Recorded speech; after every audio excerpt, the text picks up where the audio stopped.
వాయుపుత్ర హనుమాన్ అంటారు. వాయు అంటే చలించేది, ఎంత వేగంగా ప్రయాణిస్తుంది వాయువు.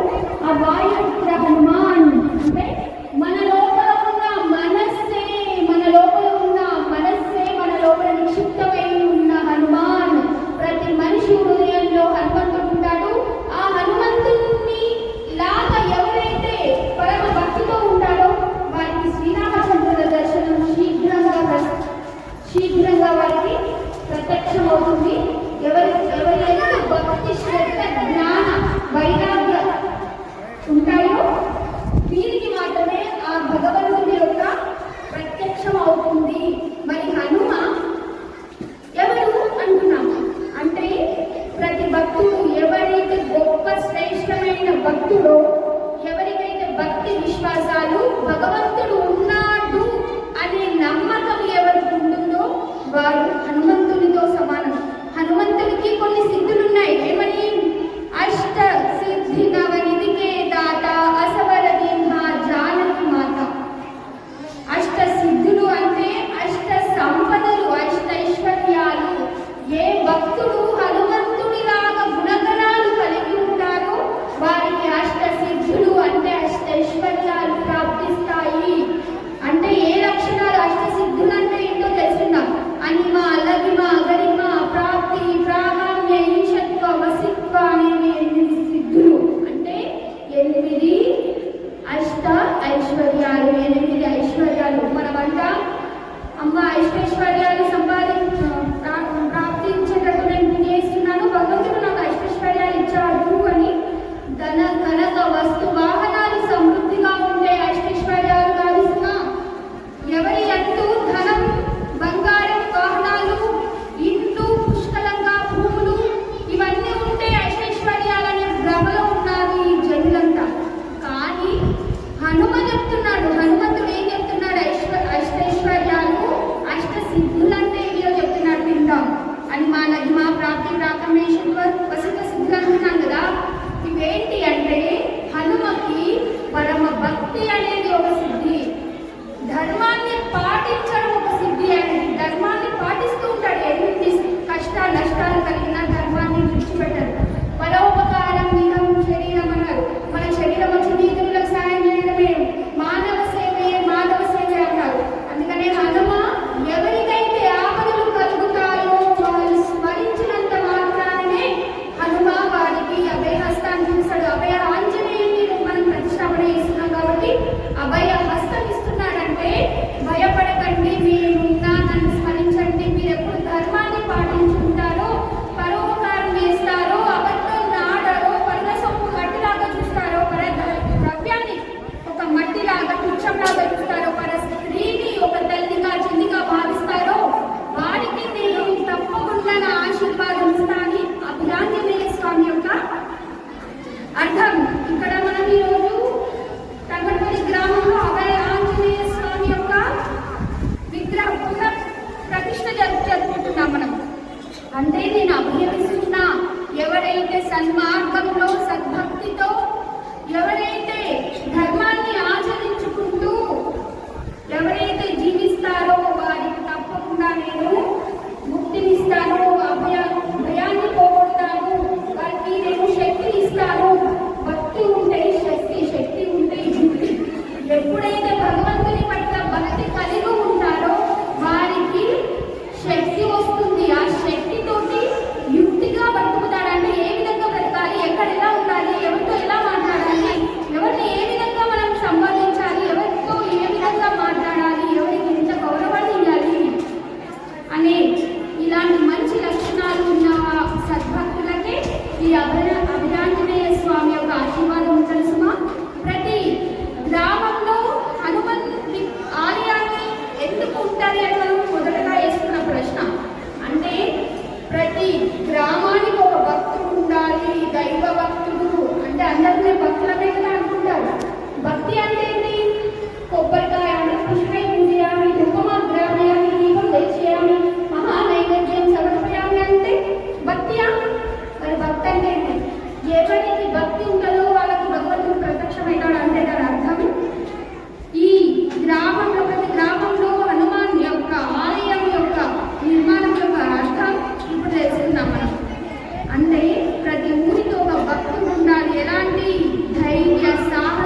చేసుకున్నాడు హృదయవంతు.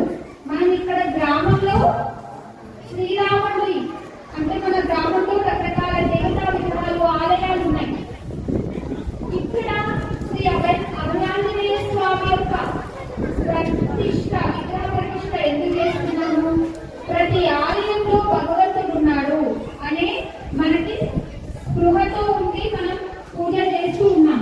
మరి అభయాంజనేయ స్వామి ఈ తగడపల్లి గ్రామంలో ప్రాణ ప్రతిష్ట జరుగుతుంది కదా, ప్రతి గ్రామంలో కూడా హనుమాన్ ఆలయం ఉంటుంది కదా. అంటే ఎవరికైతే భక్తి శక్తి యుక్తులు ఉంటాయో వారు వారి కుటుంబాన్ని కానీ వారి గ్రామాన్ని కానీ రక్షించుకునే స్థైర్య సాహసాలు వారిలో ఉంటాయి.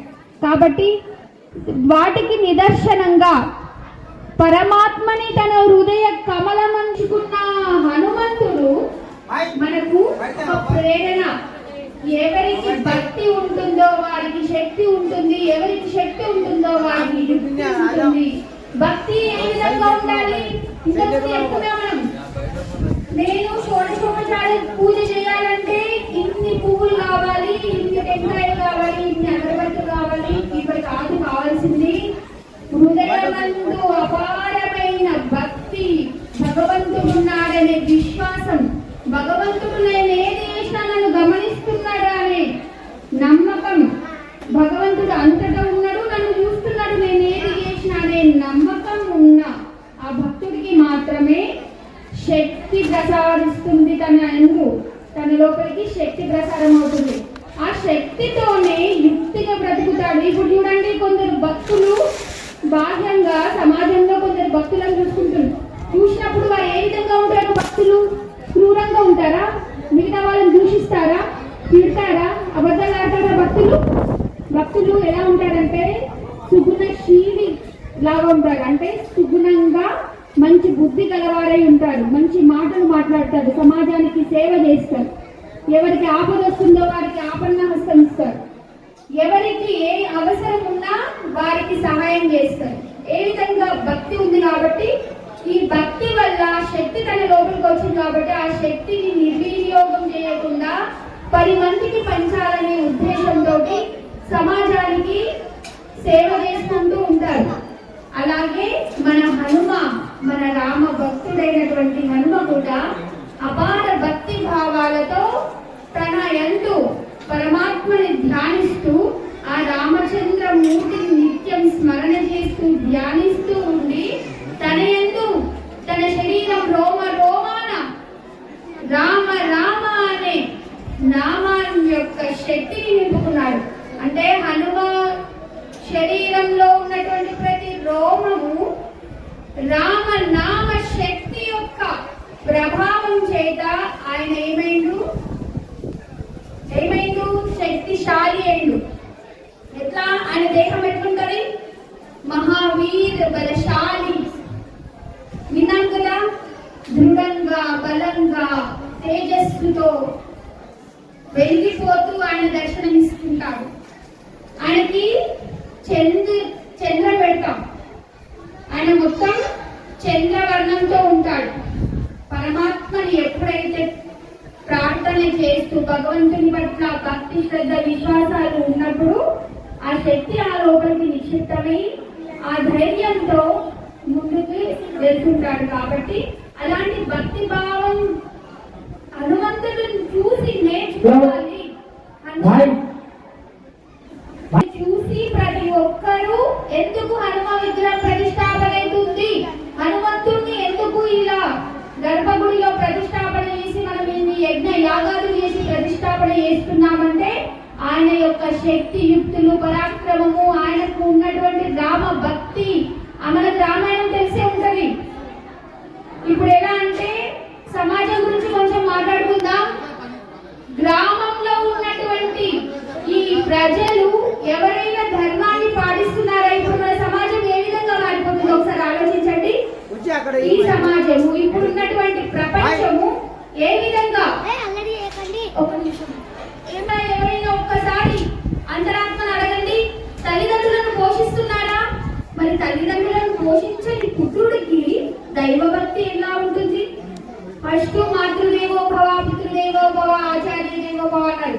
ఫస్ట్ గృహమందు తన తల్లిదండ్రులను ఎవరైతే భక్తి శ్రద్ధలతో, అనురాగంతో, ప్రేమతో వారిని ఆరాధిస్తారో వారికి మాత్రమే భగవత్ కటాక్షం ఉంటుంది. మన హనుమంతుని యొక్క శక్తి, ఆయన కరుణా కటాక్షణాలు సమృద్ధిగా దొరుకుతాయి అలాంటి వారికి. ఎలాంటి వారికి? తన తల్లిదండ్రులను ప్రేమతో చూసుకొని వారికి కనీస అవసరాలను తీరుస్తూ వారి ఆశీర్వచనాలు నిత్యం పొందుతున్న గృహము ఎంతో సమృద్ధిగా అష్టైశ్వర్యాలతో, ప్రేమానురాగాలతో ఉంటుంది ఆ గృహం. ఇప్పుడు ఎందుకు ఇక చిన్న భిన్నం అయిపోతుంది ఈ సమాజం అంటే? ఎవరు మాతృదేవో భవ, పితృదేవో భవ అనే మన సనాతన ధర్మం మనకు బోధిస్తుంది. ఏమని? నువ్వు మొదటగా తల్లి తండ్రి నుండే నువ్వు ఉద్భవమైనవు, నీ పుట్టుకకు కారణం వాళ్ళే కాబట్టి, ప్రపంచంలో అడిగిడునవు కాబట్టి వారు నీకు మొదటి దేవతలు. కాబట్టి నువ్వు ఎప్పుడైతే ప్రతి మానవుడు తన తల్లిని తండ్రిని ప్రేమతో పూజిస్తూ, ఆరాధిస్తూ, ప్రేమిస్తూ వారికి కనీస అవసరాలను తీరుస్తున్నాడో ఆ కొడుకుకే అభయాంజనేయ స్వామి ఆశీర్వాదం దక్కుతుంది. తస్మాత్ జాగ్రత్త. ఎందుకంటే మనం ఈ యజ్ఞ గుండం యందు ఉన్నాం, మనం ప్రతిష్ట చేస్తున్నాం. ఇప్పటి వరకు వేద ఘోష జరిగింది. వేద ఋత్వికులు, పండితులు వేద మంత్రాల సాక్షిగా ఇక్కడికి రామచంద్రులని, సీతారామచంద్రులని, హనుమంతుడిని, శక్తిని, పోచమ్మ దేవతని వీళ్ళందరినీ యజ్ఞ గుండం